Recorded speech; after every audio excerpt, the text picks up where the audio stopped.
Hey there, we're the Westlaw Pirates and welcome to the show. We're here to share our thoughts on Northwestern athletics and college sports with thoughts and analysis from the visceral to the statistical. We run our tailgate with the red pirate flag flying high above as we give no quarter, especially the fourth. I'm Sam Walter. I'm John Lacombe. And I'm Eric Scouspo. Oh, well, guys, college football season is officially over. And I was just thinking, there's only 3 more football games left before we open up our new palace in August. That is an amazing way to look at it. You're right. Well, or so we hope anyway, right? I mean, it's like the timeline, and everyone's wondering, are we going to bring it home? Is it going to be ready at the start of next season? But that's the hope, right? And if it is, yeah, that is an amazing way to look at it. Just 3 Denver Broncos victories between then and now, well, Sammy. It can only be 2 Denver Broncos victories because the other one is the Rams and the Seahawks. But that's right. Living the life of a backup quarterback. Oh man, that's just rough sledding. Anyway, this is not a Denver Broncos podcast yet. There might be some weird week 0 stuff next year. But the spirit of your comment is well taken, and it is kind of crazy to think that the next time when we talk about the college football season vis-a-vis our podcast, right, and previewing the Cats and the Big Ten, etc., it will be all about that new barn, and that's going to be pretty wild and pretty awesome. Yeah, it is. It's gonna start getting real really quickly. I mean, we've been thinking about it almost as like a construction site, but 2 years suddenly has gone by quite quickly. And hopefully, as we get into the spring and the summer, we hopefully, maybe have some guests on and we can go through this stadium in more detail, but we're all super excited about it. Yeah, still looking forward to getting more details on costs and stuff. I've got the ticket office hitting me up all the time, leaving messages, trying to set up Zoom calls. I was gonna say, well, do you want one of those 50? I mean, with 15 years into this podcast, as I'm sure you're all aware, we've scrimped together more than enough funds for one of those 50-yard line luxury boxes. So we'll be the West. You just look for the Westlaw Pirates box right there on the 50. Do you guys know what those are going for? No. Would you like me to tell you? Yes. Because I asked. Okay. So these are there's a whole bunch of exclusive clubs and stuff, but these are 50-yard line seats. It's a little narrow section. It requires a one-time $5,000 per seat capital gift. So there's your personal seat license right there. Yep. Okay. You can spread it out over 5 years, and it is 100% tax deductible. Wonderful. And then annual ticket price is $52.50 per seat for 7 games. That includes field club access and parking. So $52.50 per game per seat? It's roughly $750 per game. And you, the Westlaw Pirates listener, can help make the Westlaw Pirates luxury box a reality. Your contribution. I don't think we can. I don't think we can license the In the Arms of the Angels. I don't know if we have the clearance on that one, but in any case, how about that game last night?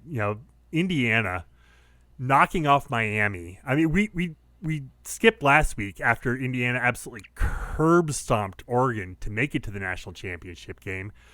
But then just to go to Miami, playing on Miami's their home field, although the crowd was definitely way more Indiana than Miami. The Indiana fans were able to shell up $4,000 or $5,000 a ticket to get in there. Hey, when you've quite literally never been there, and never even been close, and I'll be honest, there's so many parallels to my fandom as a Northwestern fan, but for the better part of 25 years that I've been, or 30 years now, I guess, that I've been really following the Cats, Indiana's had it worse than us, y'all. And I would have given anything I think I probably would have targeted the Rose Bowl, and then it would have been a real real hard decision around whether to make a second showing. But I like Fly out to Atlanta the next week and then down to Miami the week after. I just like what an incredible story. Seriously, What an like absolutely incredible story. Well, I was going to say, aside from the game, I think so. Relative to this season, there's been so much talk in the NIL era and over the past 5, 6, years about like how much the game is changing and like the landscape is so changing and everything. But I guess I would submit that in terms of the actual product on the field and who's good and who the powers are, etc., there have been very few true sea changes. And I think App State, Michigan was one of the last great ones. And I think this Indiana run is one of the other ones where it's a paradigm shift. I think you look back to that App State Michigan game and there was a view that like a team of a certain level is never going to beat a team of another level. And then that shifted and it beget Boise, it beget everything. Like suddenly it was like, look, on any one day, the way these offenses are set up today, and if you have a dynamic run pass threat and you can do whatever, etc. And then this Indiana one was, we had all seen the new landscape, and there was so much talk about, like, what does this mean for like college football in general? But this was the moment where everyone's like, Indiana's a school with a massive alumni base and a ton of money who just showed everybody that if you bring in a good coach and you acquire the right talent, you can win like that. Here's the important qualifier to that, though, because this is not just like I think it is. I think a lot of people. Well, I shouldn't say a lot of people. I think there are people out there hand waving this, saying, "Oh, Indiana just bought a championship. Oh, NIL." No way. Right? Nope, they didn't. But and I'm just going to crib straight from the Solid Verbal because I thought they talked about this very, very well. Like Signetti brought a bunch of guys from JMU that nobody wanted. That by the way, everybody lost their shit in the first round this year when JMU was included in the playoff. Yeah, so right. That's a chunk of Indiana's roster. The quarterback from Cal. This is not Carson Beck, the quarterback from Georgia, who played in a national championship a couple years ago. And like Pat Coogan was told by Notre Dame he wasn't going to play there anymore. You've got a running back from Maryland. Like it is, they saw themselves and talked about it in the locker room as a group of misfits. I think that was Coogan as they were getting ready for the Rose Bowl against Alabama, and so I just like the amount of transfer talent that Miami and Oregon and Alabama and Ohio State, the four teams that Indiana beat in their last four games, have brought into their programs is wildly more impressive and costly and expensive than what Indiana did. And so I think like we yes, it is different now than it was 20 years ago, 30 years ago, but they have still achieved something far beyond the expectations and what is reasonably plausible for any team in this era. Oh, so for sure. And we've talked about on the pod too, the whole Signetti piece of this, Yeah. which is like, sure, all you need is the greatest coach this sport has seen in the past, whatever. We used to talk about, you mentioned JMU. The head coach of the 16-0 national champion and both defensive coordinators in this game, a defensive slugfest with two monster defenses, were all at JMU together a handful of years ago. It's ridiculous, but I think, and you're totally right. Like so many of these are JMU transfers, and Signetti's just unbelievable eye for talent. I mean, we talked friend of the pod, Gary Seegers, winning cures everything, talking about Signetti's time as recruiting coordinator at Alabama and just like the ludicrous wealth of riches they were bringing in at that time period. He's just unreal at it. But I think when I say paradigm shift, I mean, regardless of whether it's truly feasible or not, all of these schools are going to be like, like if you've got a big alumni base and you've got that, like what's a random school? Like UCF, University of Central Florida. I'm just throwing out a school with a massive alumni base. Yeah. That's just like, why not us? You know, like Well, it can all happen, and you know, I don't know what that will mean for the power structure, but we're gonna see. well, I think last year there was a real like rich get richer. Ohio State spent $21 million, and that got like that's what you got to do now, and kind of this expectation almost, or this resignment that the new era was just another like era of extreme differentiation between the haves and the have-nots, and while the lower tier of FBS and certainly FCS are now like just a secondary recruiting ground, if you will, for a lot of the Power Five, etc. Like, I the field is more level than I believe it was back in the 80s and 70s when there were no roster limits, and let's be honest, bunch of teams out there 100%. were paying players then Oh too. yeah, oh yeah, So, sure. I'm not trying to like. I just think of people shit on NIL. It's just like the knee jerk reflex of kind of anyone you talk to who follows college football at this stage, and certainly Indiana fans aren't saying that right now, but pretty much anybody else, like, oh, the game, it's just like a bit of an Eeyore sob story right now, and it's just not accurate, and I just can't help calling it out at every turn. Yeah, well, Sam, that reminds me of something that I feel like we talked about. I forget when we were talking about it, but I do believe I everything you said, guys, like I agree with. I also think that we're in what I'm calling the Panasonic 3DO of college football right now, Yep. which is it's all it's lots of good things happening. We are not done with this is not settled. There is so much to be ironed out. And I think of The like that era the that PlayStation is coming. It's just not out right, yet. exactly. The PlayStation's coming. It's just like There's the going laser to disc era. yeah, exactly. It's like we're like exactly like for a lot of you, like Panasonic 3DO will mean nothing whatsoever. But there was this weird early to mid 90s vacuum where no one knew what I mean, I'm sure for another generation, they're all gonna go VCR Betamax, right? But it's Yeah, like yeah. Betamax is what I had in my head. Oh yeah, right. But it's like Blu-ray and there HD DVD. right. But it's like this. We on this very pod over the past couple episodes have celebrated Duke's acquisition of Darian Mensah and all caps their ability to hang on to him for another season. Takes it did not age well. And they're currently trying to do just that by suing him as he's trying to leave, Yeah, probably to go to the Miami Hurricanes.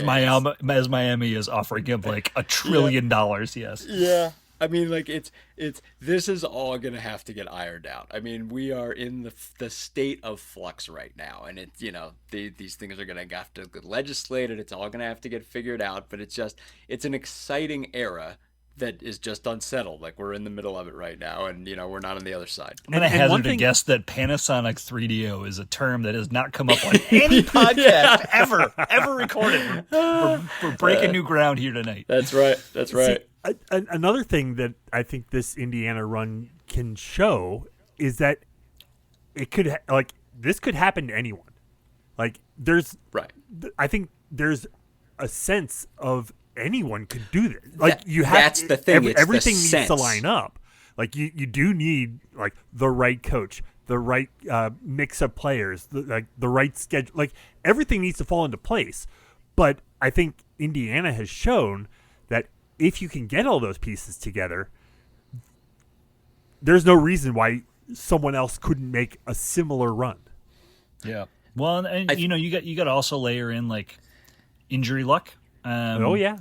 They, yes, Curtis Rourke last year was hurt a couple times, but Indiana managed to weather that and still make the playoff. They didn't go very, they didn't make any progress in said playoff. But there is, there's so many of these, like any championship in any sport there is a modicum of luck and of stars aligning that has to happen. I mean, like, real talk, like, every team, every organization in every sport out there, maybe minus the Jets, is trying their damnedest to win a championship. And every player, like, look how hard those Miami players were playing. They were like, the physicality of that championship game is probably higher than any I can recall. I mean, that was physical. it was a slobber knocker, and I just like you do need stars aligning. So I think there, again, we talk about the stars had to align, everything else. Like, the stars had to align for Michigan 2 years ago. The stars had to align for Ohio State last year. Like, like that's it's part of the calculus in any season. And again, I don't want to take anything away from the incredible preparation and vision and tenacity and execution that the players and coaches at Indiana have displayed for 2 years now. I think too, like, the and probably, like, I'm sure, like, it's danced through a lot of people's, like, listening to this podcast heads, is like the Northwestern piece of this. Yeah. Because I'm sure a lot of people are looking at Indiana. It's funny you mentioned in passing, right, the Indiana Northwestern juggling of futility, right? And They were the losingest program, and now we are the losingest program. Northwestern alum Roger Sherman, just in the past couple of weeks on his new YouTube channel, literally put up a giant video, like, devoted to these two teams, like, competing futility, and the way that it's flipped in Indiana's favor. But I mean, beyond that, I mean, they're not similar situations. Indiana is a massive school with a massive alumni base. Indiana's huge, and Indiana has had, like, incredible success in sports historically. Yeah, oh yeah. Right. And that's the thing, the historical success, and there is, like, they do have the Kelly School of Business. Like, we have Kellogg. Kelly School is an undergraduate business school that has churned out a massive amount of alums who've made a massive a lot of money, and are right now are very, like, that's those 4,000 to 7,000 a head tickets down in Miami, like, didn't come out of nowhere. But I mean, a lot of NU fans are probably looking, being like, well, we can't replicate that, and it's like, that's probably true. It's apples and oranges. This has worked out great for Indiana, but, and I know we'll talk about it, like, in a little bit, but, like, if you look at the portal and you look at what's happening with Northwestern, like, the dam is very much holding. Guys come to Northwestern, and we've talked about this ad nauseum, but guys come to Northwestern because they want that Northwestern degree. And by and large, like, they stay and they compete for Northwestern, and they look and they want that degree, and then some of them want that graduate degree on top of it. And a lot of guys who are coming in now, even if they're coming in as, for portal for like 2 years, 1 year, like, they're eyeing the same things. They're eyeing those degrees and the chance to add that Northwestern. And it's like, that's our calculus. And in this era, like, we don't have anything but evidence that calculus continues to work really well for us. Well, we've talked a ton, we talk all the time about identity and culture, and what you just said, John, aligns with who Northwestern believes it is, and how they're operating. And I think, Signetti painted a vision for Indiana and then executed on that vision in every possible way, and that was the foundation of their identity. And so I think, like, Northwestern is not on the same timetable. I don't know anybody will ever again achieve this kind of timetable. It's preposterous how quickly they turned this thing around. But it also doesn't mean that Northwestern cannot be successful in this new era. And it's interesting that the Northwestern angle I've been thinking more about is, like, I don't think Indiana's run takes anything away from Northwestern's Rose Bowl run in 1995. A lot of parallels, though.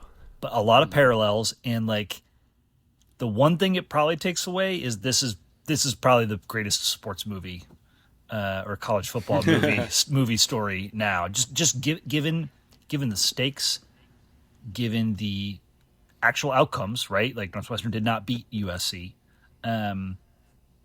but given the stakes and the timetable and everything, like, it's I'm just kind of in awe and I'm very impressed. And at the same time, like, again, this doesn't take anything away from how excited I am about what Northwestern is doing and how we're performing. Like, we're not trying to go win a national championship next year.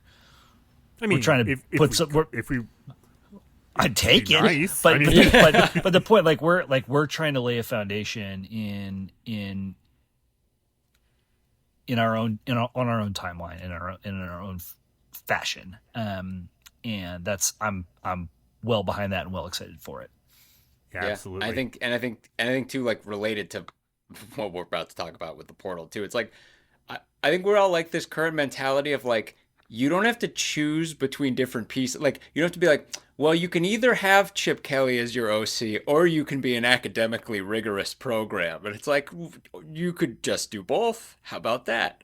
How about we're the school with a fantastic degree players want that also has Chip Kelly and Jerry Neuheisel from an offensive standpoint to pull you in? Hell yeah.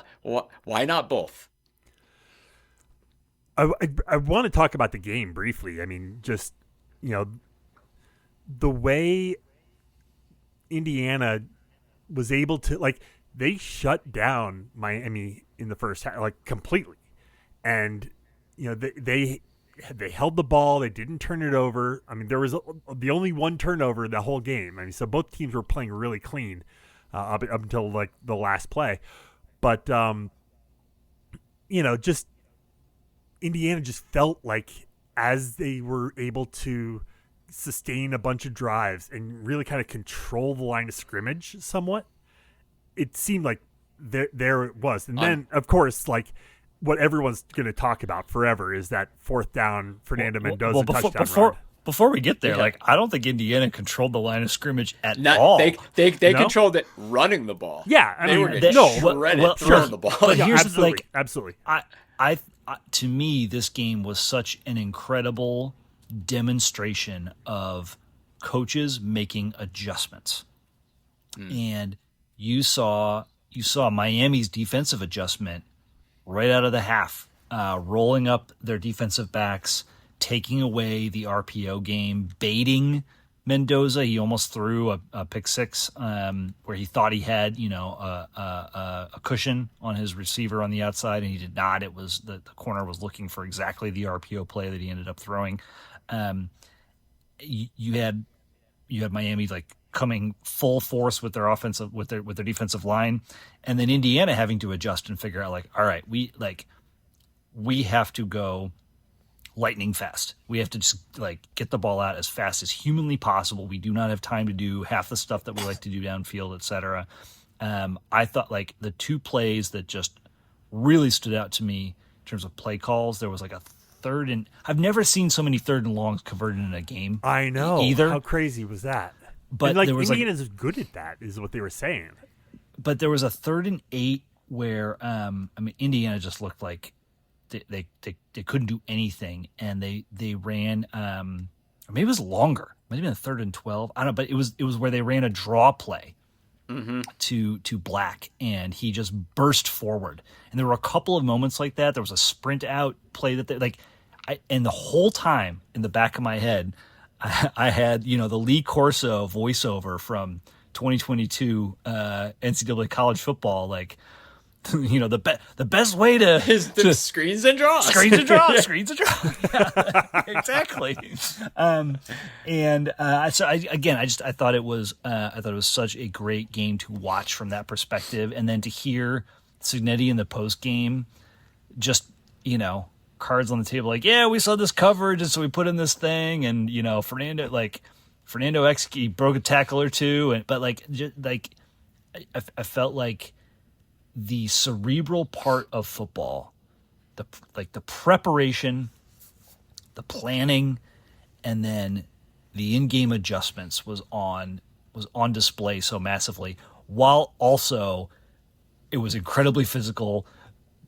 There were these amazing moments, i.e. the 4th down run you were just alluding to, Sam, by Mendoza for the touchdown. It was the whole wheel of cheese. This was a fantastic, maybe the best championship game we've seen since I'm going to say it, since the 2005 Rose Bowl. The Texas USC game. That was it just that with the the staggering amount of talent in this game. And that's the thing with Indiana is Indiana game after game all through the season and then the CFP. It's like it's like it breaks your brain because it's Indiana and because of how under recruited so many of these guys were.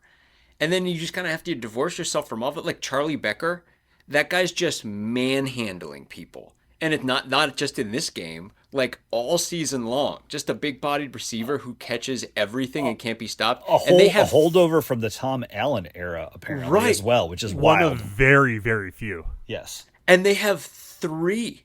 They have him and Surratt and Cooper. They're all NFL receivers. They had two big time running backs. They have the best quarterback. They have Coogan, So they the Rose are Bowl MVP. so like those guys are all NFL receivers, but 2019 LSU this is not. It's not Jamar Chase, Justin Jefferson, and Randy Moss's kid. Well, but it is so much like,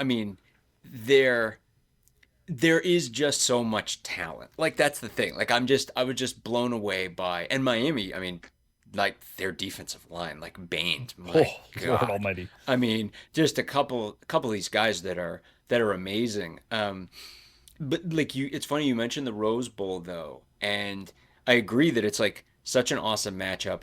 There's that defensive flavor to this game though that I think it's really gratifying for me, like just relative to our pod, because we've talked about a lot of these guys for so long. Heatherman being the biggest example. Yeah. I mean, I really think Corey Heatherman and Brian Haynes are going to be college football head coaches. Like, I don't know when it's happening, but it's going to be happening. Like, those two guys' resumes are immaculate. They are, and then, it's like, we're looking like Signetti. This is like the Saban tree at this point. Like, you can look back and be like, oh, Kirby Smart was like, you can just look back at all these head coaches who were Saban assistants. That's Haynes and Heatherman. But Heatherman, it's like, we've been chronicling that guy forever. It's like we were talking about him when he was coaching current Canes linebacker Mohamed Toure at Rutgers. And then like went to Minnesota, lit Minnesota on fire defensively for one season, and then went to Miami. And it's like, it's just cool. Like, and Haynes, like I remember we talked about this on the pod before, being like, not only did they bring Haynes in, being like, wow, look at how much they're paying him, Indiana, like right off the bat and everything. And it's like, these are guys that we know, guys whose like excellence we have been on for like a long time, and then seeing them just paint the Sistine Chapel in this game defensively, it's like everyone who's been plugged in, like this is what's been coming. And again, like these two guys are going to be head coaches probably within the next couple of years, but just the defensive quality is just unreal. Yeah, it was just a fun game to watch. Can I throw out the one other thing that struck my brain watching this game, which is a bit of a surprise, and it doesn't take anything away from his performance, which was just like out of this world. Is I thought Carson Beck looked a lot more like an NFL prospect than Mendoza. I thought that was kind of interesting to me. Yeah. Credit to Beck. I mean, everyone, that brutal interception, and people have brought up that he's only lost 6 games, but he effectively lost 4 of them and on an interception. You got to be pouring the Carson Beck haterade pretty heavy to hate on his performance in this game. I mean, he was why they were in it down the stretch, right up until that play. He was really good.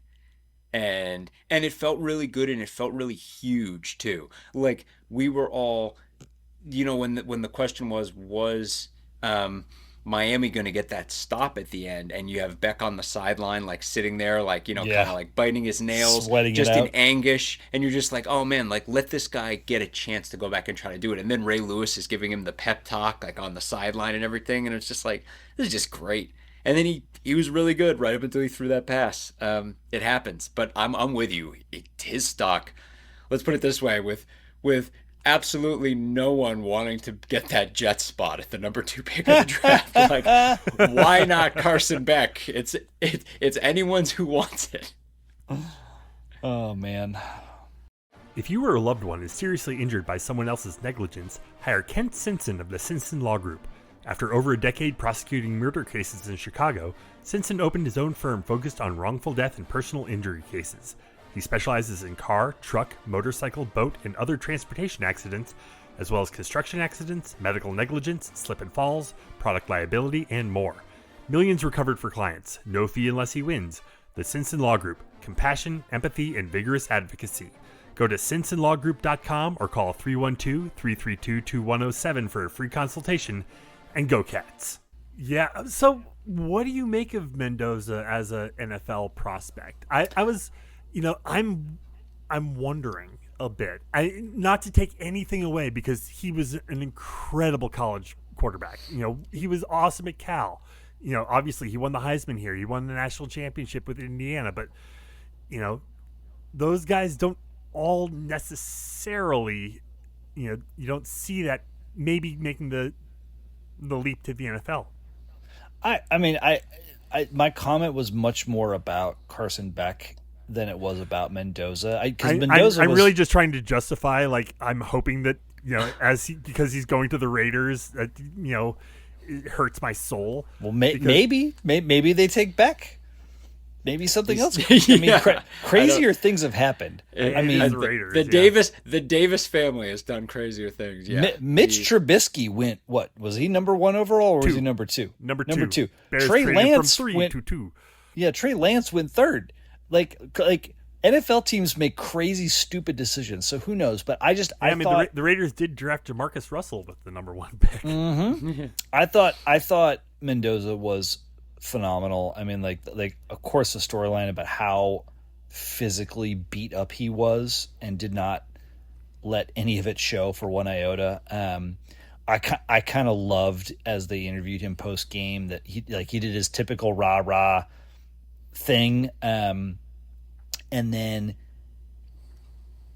whether intentional or inadvertent, he started talking about himself and thanked the coaches who got him there. I'm a 2-star recruit from Miami to come back home and play in front of my family and friends. It means the world. And started to almost he started. It's the first time I've seen him crack. And maybe he had something similar at the Heisman ceremony. But I think from a mental standpoint, from his facial expressions are almost as good as Signetti's. I alluded to that pick 6, and they showed him up close afterwards. So again, it was an RPO. He had a cushion on the outside, and he faked the handoff, and he threw to the receiver. And Miami's defensive back was straight up baiting, was waiting for that pass, jumped the route, and almost got his hands on the ball. And afterwards, they did kind of that slow motion, watch Fernando react to what happened. He kind of raised his eyebrows and tipped his head a little bit and was a little shrug of, ooh, all right, well, carry on. And I think I don't think there's another quarterback with the mental game that he has in the draft this year. But I was a little bit underwhelmed by the physical, his accuracy, his arm strength, some of those components. Which is weird, because going into the game, he had thrown more touchdowns and incomplete passes in the playoffs. But that's the thing, is he has had he's surrounded by exceptional talent. I thought Beck did more with less. Against just as strong of a defense.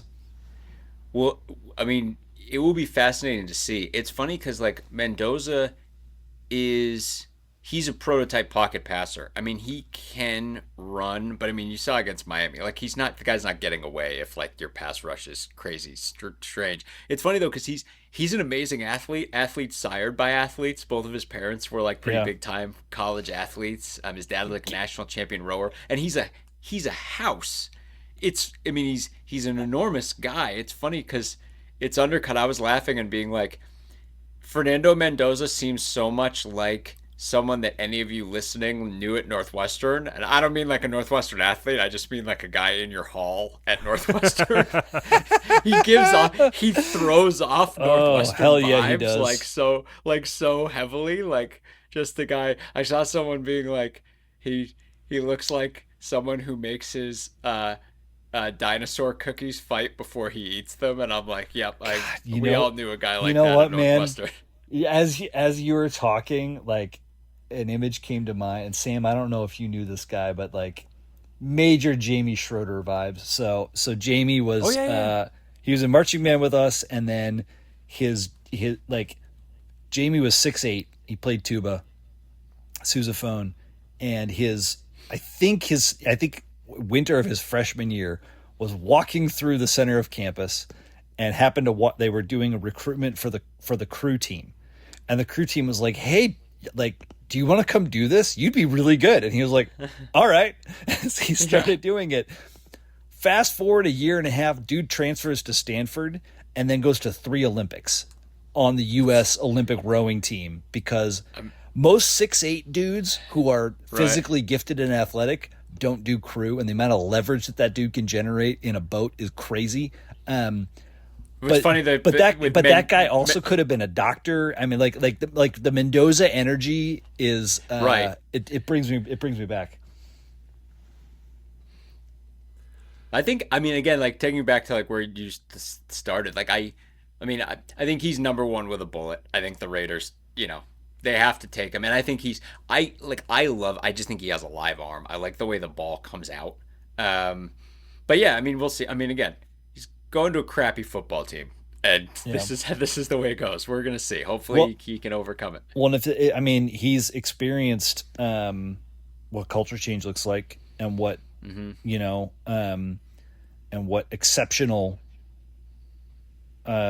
execution and preparation. I mean, he's experienced all of that, and as a quarterback, you can infuse your new team with that.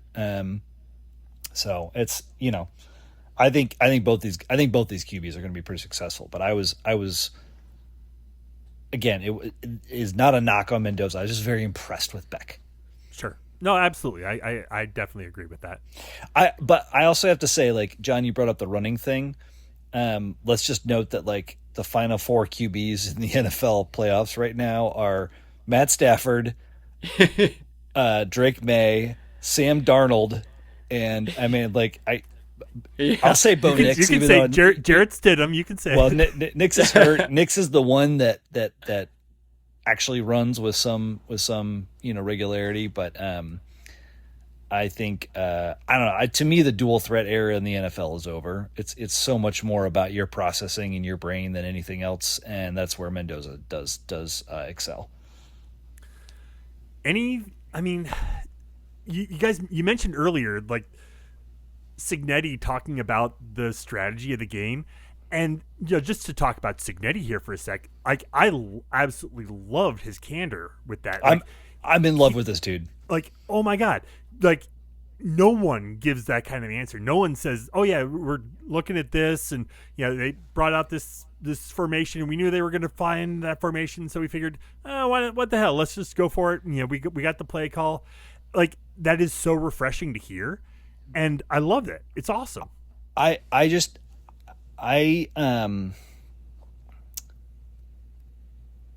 This is a man who, not that he doesn't have an ego, but he has no need for ego. He's well into his 60s. He's been a head coach for 30 plus years. He knows who he is. He knows he's not going to, like, he knows what his approach is. He knows what his plan is. He certainly came in Indiana with some bravado, and Purdue sucks, and we're going to go, do X, Y, and Z. I wouldn't Google me. And in his intro press conference, basically laid out the plan and then went and did it. And there, it's quite clear he's not angling for another job. He's not trying to go somewhere. There's no, like, he's just done, like, the most impossible thing anybody's ever done. Right. The University of Indiana, or Indiana University, which is it? Indiana University. They now own, like, the most recent perfect season in football and men's basketball. Yeah. Which is, How about it? again, effing insane. So there's no, like, there's no need for him to posture, and yet so many other coaches in this position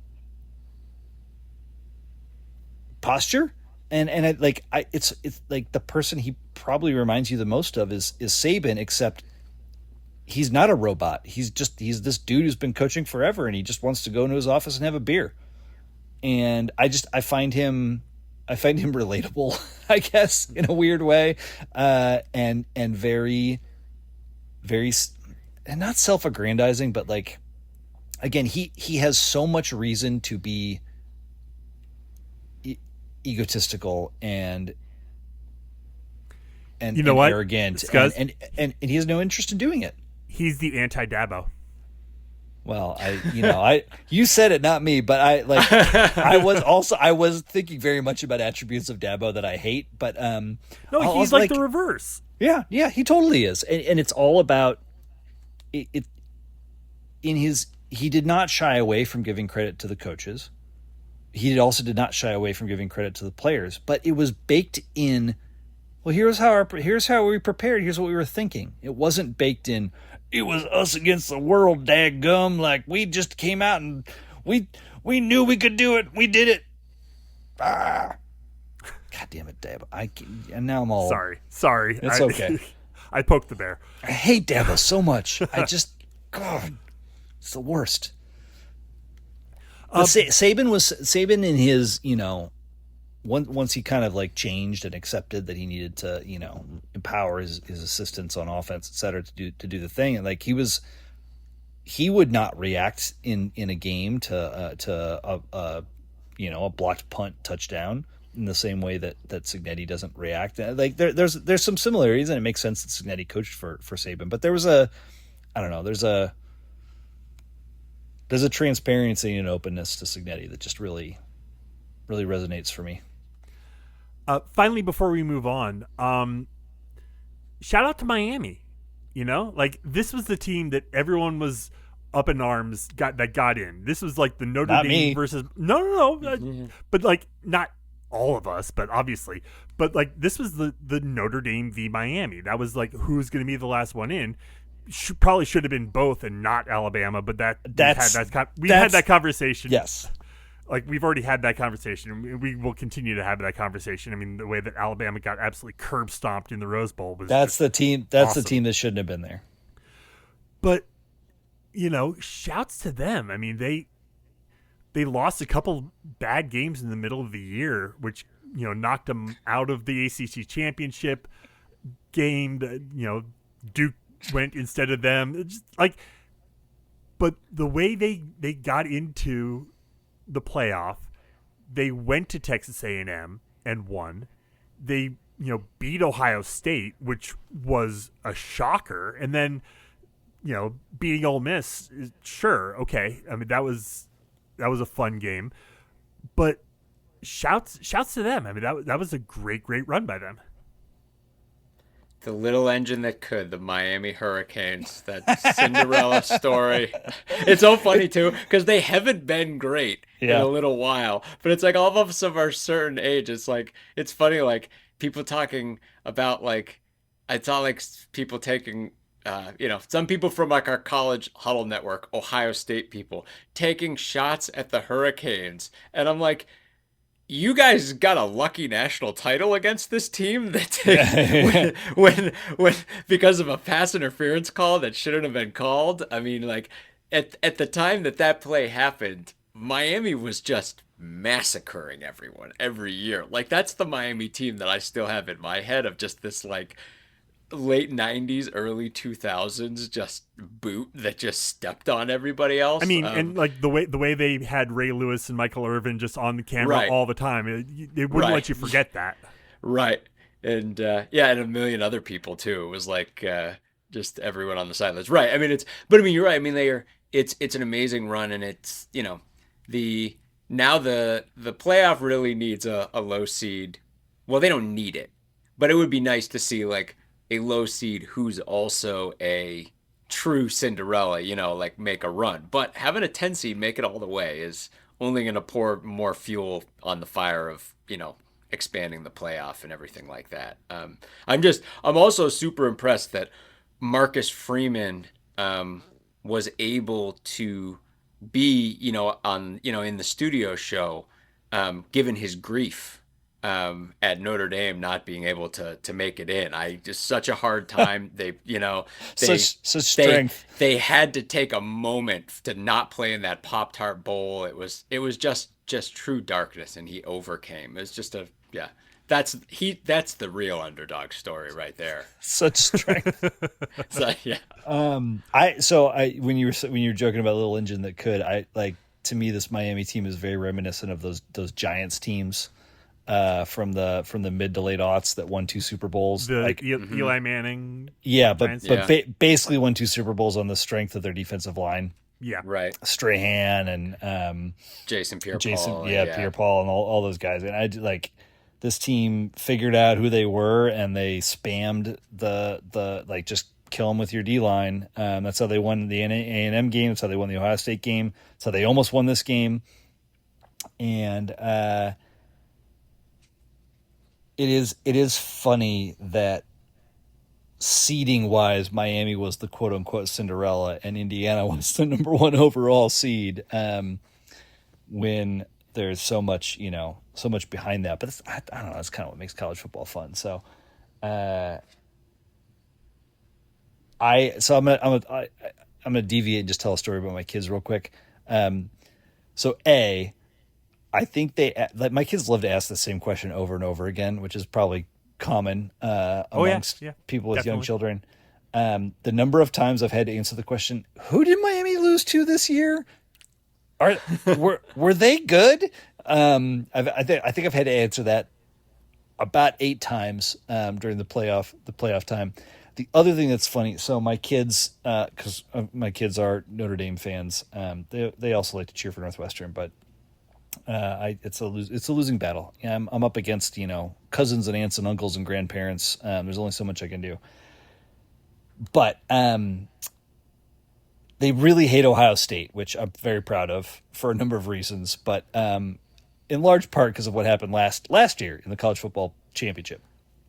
And so the opening round of the playoff, we go to a neighbor's house for the games on New Year's Eve, and it's an Ohio State fan, and he's got the game on, and Robbie throws up the U. Like, Miami gets the first touch. Robbie's like, "Let's go," and throws up the U. And I was like, "Dude, put that down. You can't do that." And he's like, "No, I don't like Ohio State." I was like, "You are welcome to root against Ohio State. You are welcome to cheer for the Miami Hurricanes in this game. You cannot put up the U. You are a Notre Dame fan. You do not understand what that means." And then I was so like on Monday, because the kids were off school, Amory and Robbie watched the U 30 for 30 in preparation for the game. And she said, he has to see this before we watch Catholics versus Convicts. But that's what's coming next. And I could not be more excited that my kid is in this lane. He was so dialed in for this. Is the best. Love that. Absolutely love that. In nature of a transition, maybe Robbie's just huge Milkman fan. He wants this all, Well, he's like, yeah.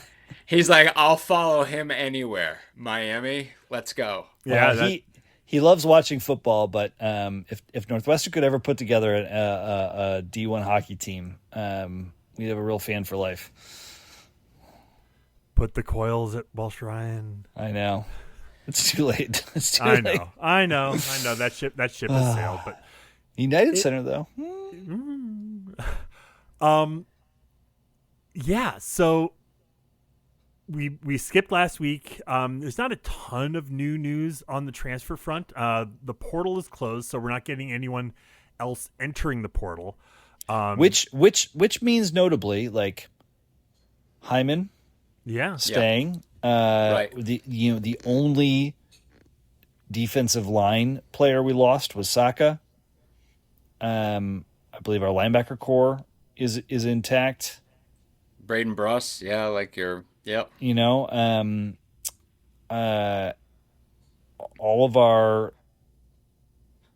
really experienced linemen are returning on the offensive side.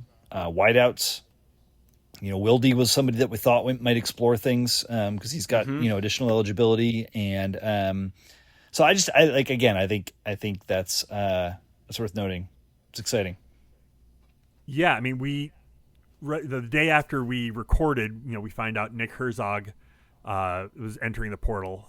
We haven't heard yet where he's going, so that's not out there yet. But like I say, not a ton of news to report. We did get a few guys that we can talk about come in since we've since the we've last been outbound. there. Well, the outbounds. Yeah. Really, so it's super interesting. Hunter Welsing's going to Ohio State. I don't think anyone saw that coming. No. I don't think anyone, outside of Hunter Welsing's family, and probably his teammates knew that year 7 was on the books for Hunter. And I think Northwestern fans, I think we had just kind of assumed like that his career had reached its end. He had a great season, had some great moments for us, made some great catches. But suddenly he's an Ohio State Buckeye. It's kind of amazing. I mean, hope for the best for him. Hope for some sort of Ben Skoranek kind of season where he's able to show out and find with Sayan throwing in passes, make an impact, and that's great. And it's just a real surprise. Milkman going to Miami is great. I mean, it's El Lechero, as we called him, Milkman in Spanish.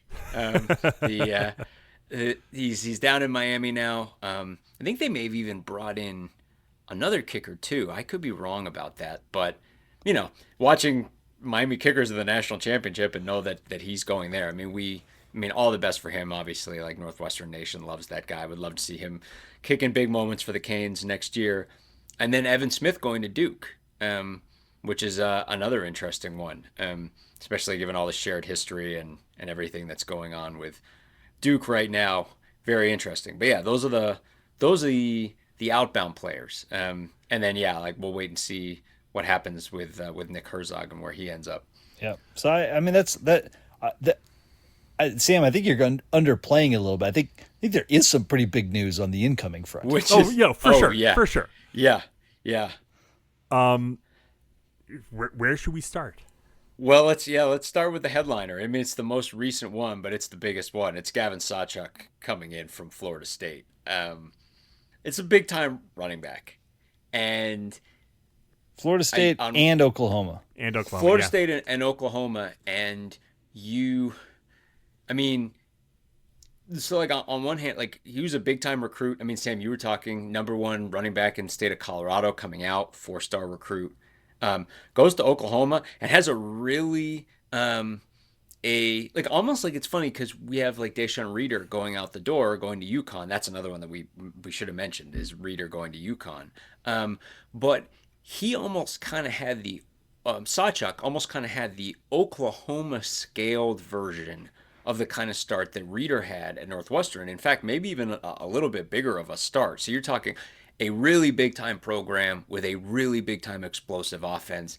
And he was viewed as like a young up and coming piece of that, who was like, had a bunch of great moments earlier in his career and great moments that just hinted at even more. And then kind of reached a place where he had kind of a really injury riddled season, I think his 3rd year, and then transferred to Florida State. But as we were pointing out online, like Gavin Sawchuk this past year was the #1 running back on the #1 rush offense in the ACC. He's great right now. And the other really notable thing about that, and we talked about this on Twitter, is the nature of the rushing attack he was part of. He was part of a really good running offense where a lot of good guys, including the quarterback, all shared touches. And you had a lot of guys running for 500-ish yards, and all of that stacked up to a really major running attack. So he very much gets what he's signing up for. He's signing up for Caleb Komolafe, Joseph Hyman, and Gavin Sawchuk with Aiden Childs running the ball too. Like, he gets it, and he's a really good football player. I mean, like what you just described, a bunch of guys sharing carries on a run first team with like a really dynamic rushing attack. Like that's Chip Kelly in a nutshell. Help him in a nutshell. Absolutely. Yeah. Yeah, and the other thing too is I look back and you can look and you see like Sawchuk. I guarantee like when Louis, Matt Shelton, when they interview him, I can tell you what he's going to say. He's going to say, I want the chance to play for Chip Kelly. Because last year he said, I want the chance to play for Gus Malzahn. that's an explosive offense with a really good coordinator, and I want to be a part of it. And that's exactly what he did. And he wants to do that again. Now he wants to be a part of the same kind of explosive attack with Chip Kelly. In terms of how he runs, he's he's stocky and built. I mean, I would say he's kind of like a cross between Komolafe and Hyman. He's maybe an inch shorter than Como, but really ruggedly built. He's a little bit of everything. He's not just a pure burner, and he's not just a pure power back. He is a well-rounded dude that can do just about everything. It's why he was a big-time recruit. It's awesome. It's a huge addition to the stable. We got Markel Porter, another running back coming in from Bowling Green. Maybe not quite as heralded, but still a solid back coming in. Big dude, Yep. 220, right? 6'1", 220, yeah.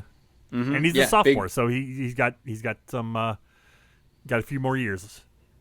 Yeah, and like your point about this, it's like that's filling a specific type of player in our backfield. I mean, I think like I I mean I'm not saying this because I know anything. I don't know that Robbie Preckle's long-term future is as a running back getting carries. I think that guy, recruited as a tight end, and they're probably looking to probably find a lot more dynamic roles for him as probably a ball catcher and free him up with another big back in the group. We're bringing in Arkel Anugwam, offensive lineman from Alabama. I think everyone's eyebrows really went up. Yeah, Go ahead. Go ahead. that- We're gonna couch this Alabama of it all, but go ahead, John. He's from Ball State by way of Alabama. He transferred to Alabama and then played very sparingly for one season. What he is, though, is an enormous raw prospect. Yeah, he's a really big guy. I mean, I think if you're looking for the ceiling for what you hope, the best possible result for a guy like that, you can look at Big Mo Ratakai on our offensive line, a guy who came in as a viewed as a very raw, high upside, big prospect, and obviously it's really blossomed for us. I'm not saying that's what's going to happen, but I'm saying like that's what you're hoping for. That's the goal. Another really interesting one that it seems like there's a fair amount of buzz about is tight end Luke Denicky coming in from Minnesota Duluth.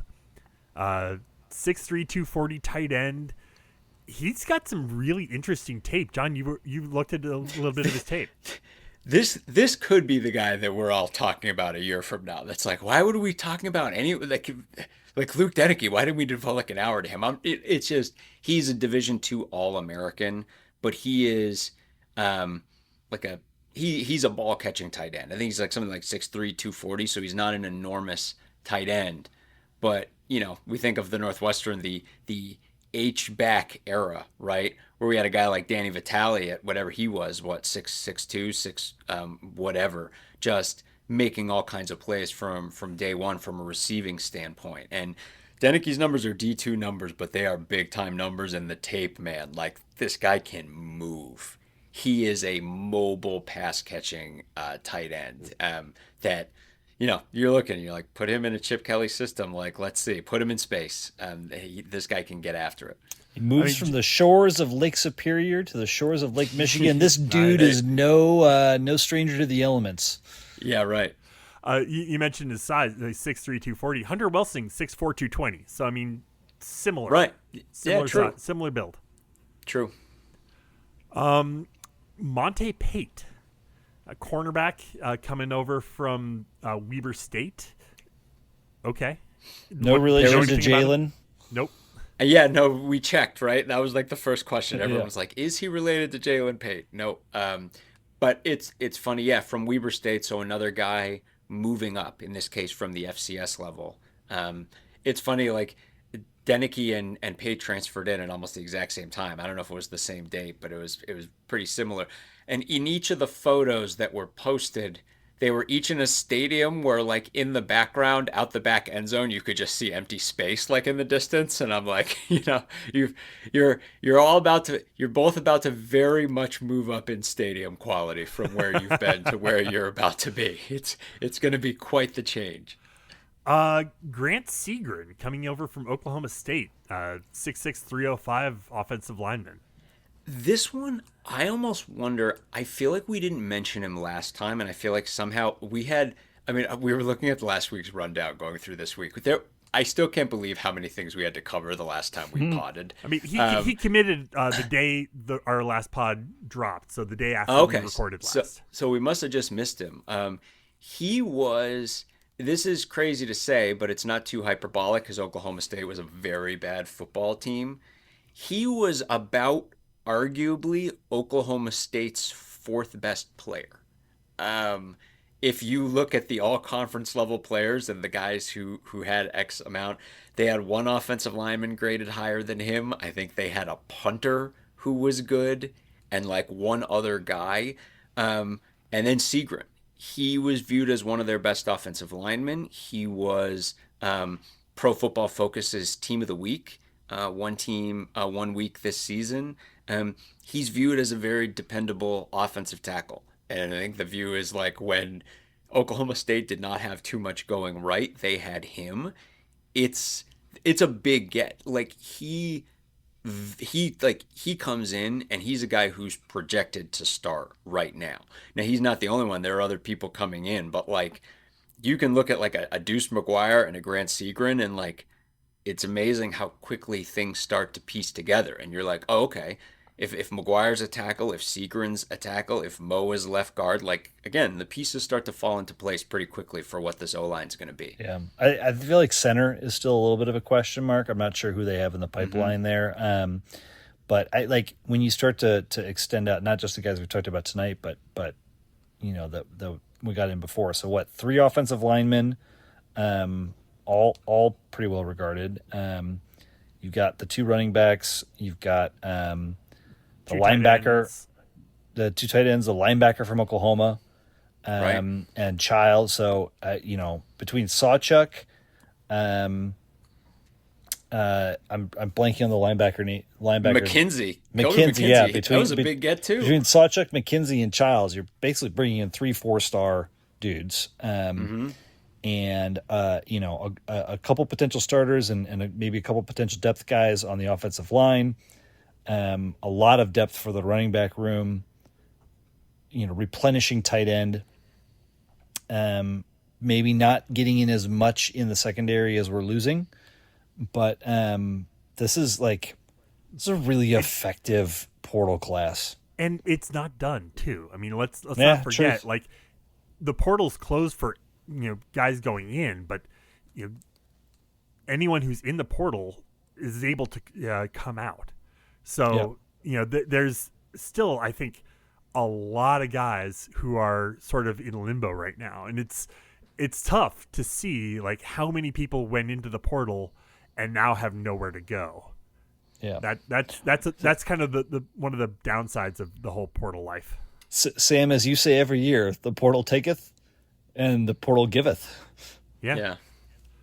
So we'll definitely be keeping our eyes open, seeing what else we might be getting out of of the portal. I guess we need to talk about.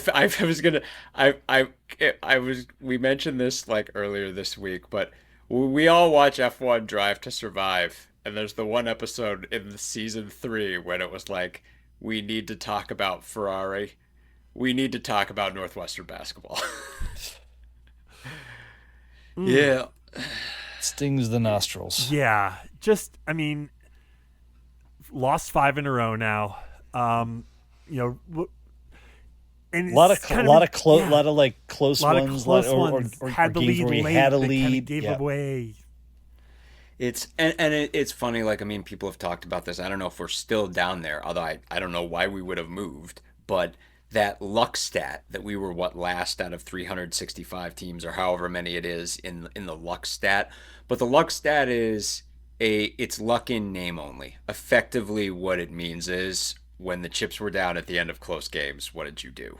And I think you can look at Northwestern's struggles there and be like, it's kind of writ large of what this team is. It's a lot of really interesting pieces that have not coalesced, and have really not come together.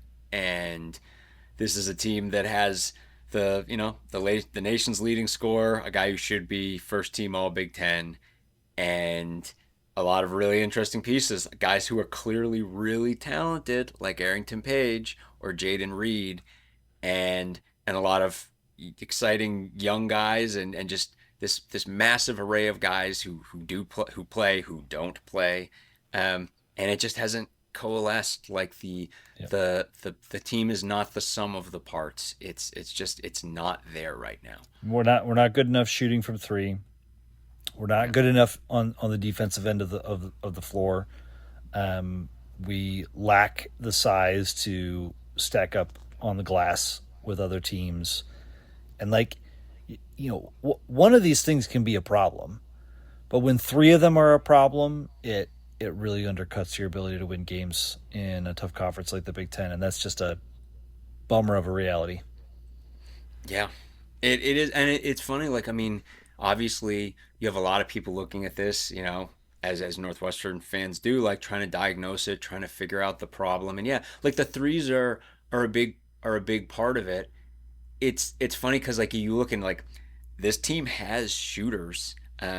You can look and it's like Max Green can clearly really shoot. Jake West can shoot. Um, AWOL KJ Wyndham, which is like we could devote a whole pod just to whatever's going on there. He can shoot too. Like they're all shooting the three pretty well this season. But then it's clearly like you're looking and you can see Colin's thought process of being like, yeah, but like I already feel like we're getting boat raced at the defensive end here, and like if those guys are on the court like a ton, then what does that do to our defense? But it feels like we end up in a place where we're like splitting the baby here, where it's Yeah. like, okay, well, we need Page out there for defense. Well, we need Singleton out there for defense. Those guys can't shoot the three at all, but we feel like we need them. And it's like, but we're still not great on defense. And it's like, it's you. I mean, that's the thing we were talking about, like identity. And it was kind of like, look, if if we had a situation where at the end of a game we were like, look, put Martinelli out there, Reed out there, West, Green, and like Wyndham, and look, we probably aren't going to stop anybody on the defensive end, but at least you'll know what we're going to do on the offensive end, right? It's like Martinelli's going to go into the paint. We'll play like 1 in, 4 out with him. Like Reed will create, and everyone else will be looking to get an open shot off of all of that, right? And it's like, look, you might look at that and be like, look, that ain't gonna work because we're gonna get destroyed at the other end. It's like that very well may be true, I Be mean, entertaining. it's kind of But yeah. happening right now. So I know, Yeah. but that's the thing, right? It's like we're in a situation where we still really aren't playing the greatest defense, and at the end of the games in these situations, it seems to be like Reed's gonna kind of create, and Martinelli's gonna kind of create. No one else seems to know exactly what they're supposed to do, and Reed occasionally will make these like head slapping plays where you're like, dude, no, not that three, like don't like whatever. But there are so many times where he's generating everything, and you're like, if he wasn't on the court, we wouldn't be doing anything right now. So, What's wild is how good last year's team would have been with Reed. Because the yeah, biggest problem last year was we didn't have a true point guard. yeah, And now we do, but we lack the size and depth on the front line. We lack the defensive prowess, and it's just tough. It's just tough sledding. We're in a transitional period. yeah, You know, we're, and what's, we're- yeah, what's tough is like you look at Martinelli, right? I mean, you Yeah. mentioned it, leading the nation in scoring. He's shooting 53% from three, 56% from the floor, just overall. He's going for 34 minutes a game. Oh, more than 34 minutes a game, which is, that's light for a Collins era team no, leader. That's true. That's true. Well, it's But funny like, too because that's you yeah. look at him at the end of games, he is gassed. Mm-hmm. But Yeah. they can't take him off the floor. And there's all these feelings too where people feel like really bad. I mean, it stinks because obviously like we're so lucky that Nick Martinelli came back, and then there's also this feeling that it's like, oh gosh, like Buckets is having this transcendent season for a team that can't do anything with Man. that transcendent season right now. It's there's this other piece to it, and like you said, Sam, like transitional is the right. Clearly, this is a mess of a transitional period, that they were hoping that the pieces would fit better earlier, and that the talent that Page and Reed and even Green clearly have would coalesce, and it clearly is just not happening. There's this other piece too, though, where I'm like, I almost feel like they're almost like two wolves within like players, but then like approach to basketball. And what I mean is, okay, on the one part you have, well, what's a guy's raw skill set, right? What's his raw skill set? What's his fit out there? What's his fit within a system? How do we make all the pieces fit here, right? Like, what's your role? Like a guy like a Max Green or whatever, be like, okay, like we can clearly project what his role is, right? On the outside. Someone else creates, he's ready to hit that spot three. You know, you kick it out to him like a Ryan Langborg, right? Like a guy who's like, this is a shooter.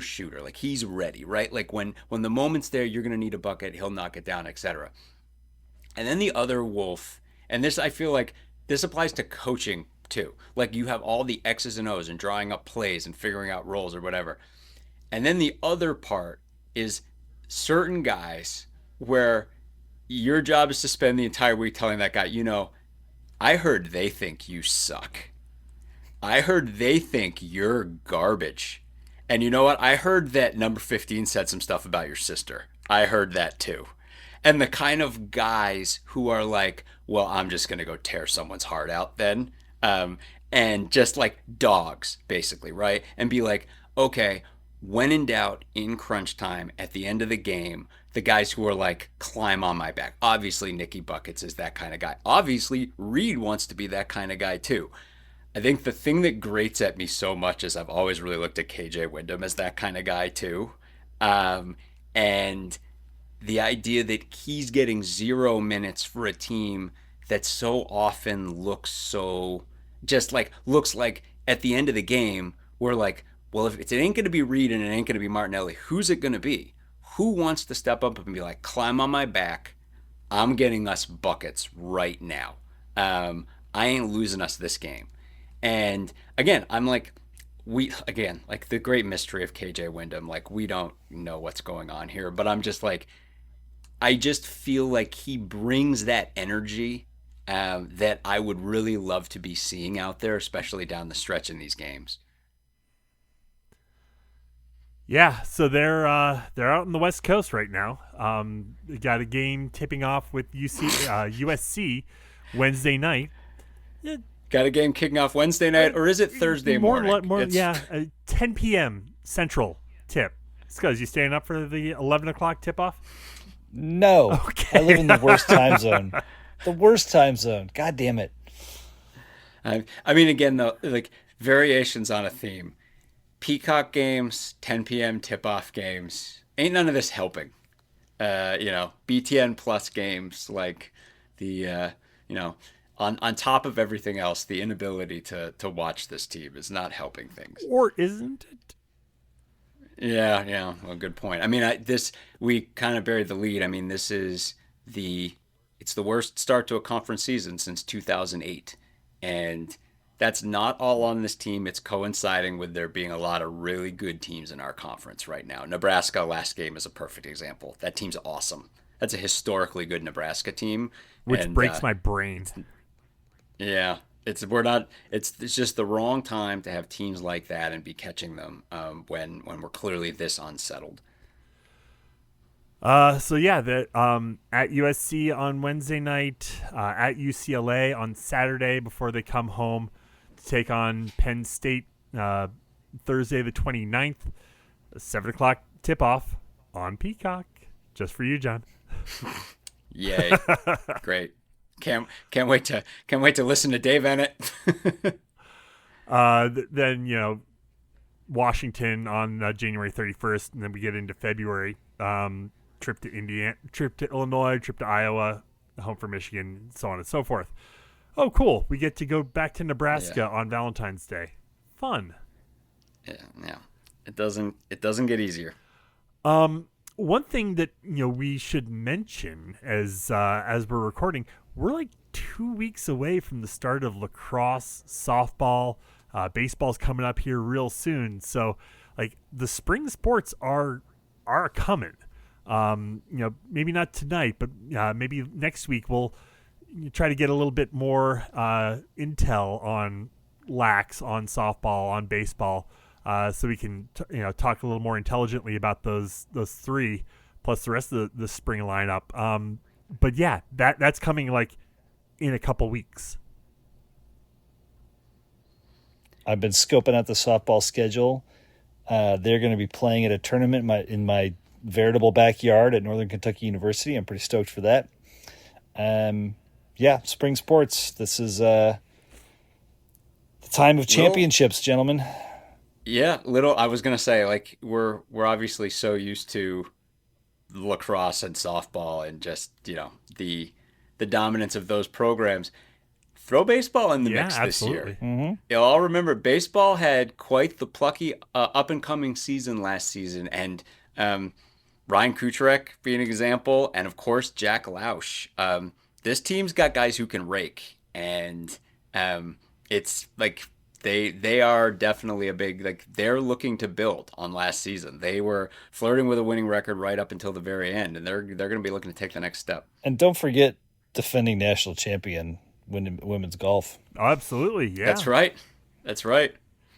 Yeah. Bringing back 3 of their team members from last year, if I recall, roughly. Yeah. It's a lot.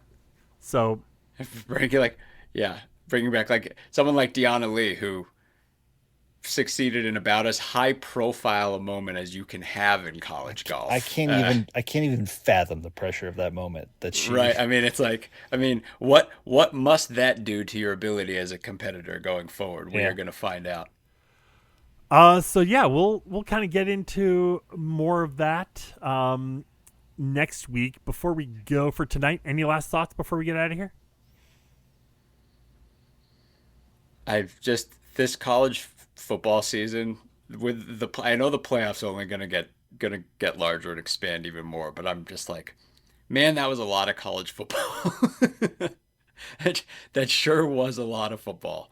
And like you said, Sam, like, with it being this much and suddenly 3 more football games, and then we're already going to be looking towards this stadium, because the stadium is suddenly, all of a sudden, this stadium is going to be so close to completion, and we're all just going to be like eyeballing it, and that's going to pull us even more into 2026. At the very end here, I'm going to pat myself on the back a little bit. Do it. Because I said in our preview of Indiana, the biggest question for this year was what they learned last year in the playoff. Or not in the playoff, but what they learned last year in their big profile games against Michigan, Ohio State, and Notre Dame. And in those 3 games, what was common about all 3 of them for Indiana is that Curtis Rourke had no time to throw, and they got absolutely creamed by a really strong opposing defensive line. And Indiana came back this year and basically took that same modus operandi to all the teams that they played, and also figured out how to adapt in the biggest moment when their offense was under siege from an incredible defensive line. And I just like, again, the effectiveness and preparation and execution of that coaching staff and the players on that team is, I'm very much in awe. But I also feel like I identified like what was most important for them, and they figured it out. So I just want to kudos to me. There you go. I just want to pat myself on the back too, for in the same preview when I said Indiana would go 16-0 and win a national championship. I just want to pat. No need to check that. I assure you. Well, on that note, we'll go ahead and leave it there for tonight. Head to our website, westlotpirates.com, where you can leave comments and questions. Find us on Facebook, Twitter, Instagram, Blue Sky, YouTube, at Westlot Pirates. You can always email us, westlotpirates@gmail.com. Tune in next time as we give our visceral and statistical views on Northwestern athletics. Look for us in the west lot of Ryan Field flying the red pirate flag, because we give no quarter, especially the fourth. For John Lacombe and Eric Skasby, I'm Sam Walter. Thanks so much for listening. We'll see you next time.